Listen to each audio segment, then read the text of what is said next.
redevabilité soutenu par la coopération suisse entre dans sa troisième et dernière phase avec pour ambition le renforcement de la gouvernance démocratique et l'efficacité des services publics au Bénin. Officiellement lancée à Cotonou le 25 mars 2025, l'initiative s'appuie sur une approche systémique qui valorise une citoyenneté active et inclusive.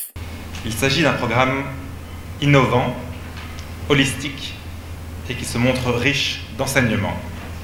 Son intérêt, mais aussi sa difficulté,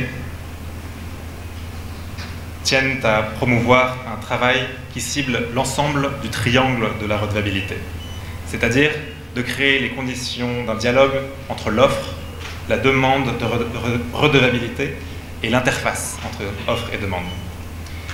C'est donc un projet ambitieux qui vise à soutenir des acteurs multiples, non seulement dans la collaboration qu'ils ont ensemble, mais aussi dans le succès de leurs missions respectives, et ce, en vue de l'intérêt général dans la longue durée. Une belle occasion pour la coopération suisse d'insister sur la nécessité et l'importance d'une franche et fructueuse collaboration entre les différentes parties prenantes. Le programme Redevabilité est un programme multi-acteurs, très complexe, on a pu le voir, très ambitieux également, où les porteurs de responsabilités, les détenteurs de droits et les acteurs de l'interface, médias et institutions de régulation et de contrôle, œuvrent ensemble à l'amélioration de la qualité des services sociaux de base.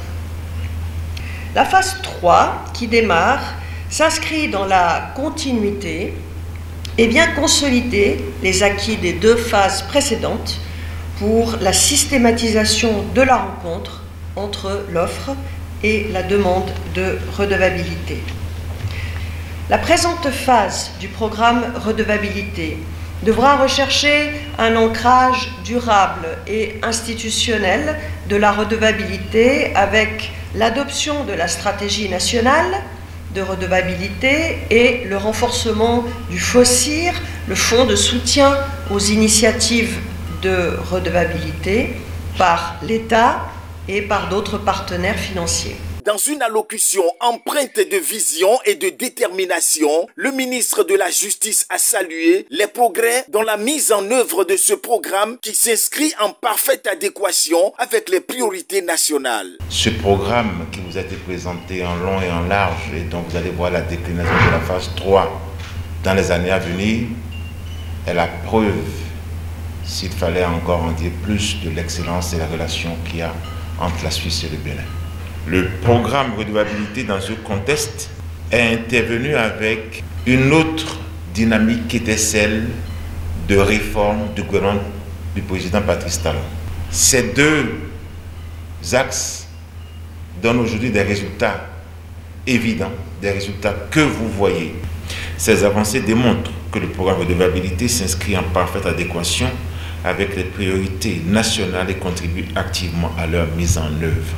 La mise en place officielle des membres du comité d'orientation stratégique, rôle clé dans le pilotage et le suivi du programme, a mis terme à la présente cérémonie. Chers amis, je suis une manieuse de mots et bien souvent je les troque contre des bâtiments de bar. Mais cette fois-ci, c'est la confiance ou la redevabilité qui s'est fait inviter dans mes veines pour faire vibrer la phase 3 du programme Redevabilité.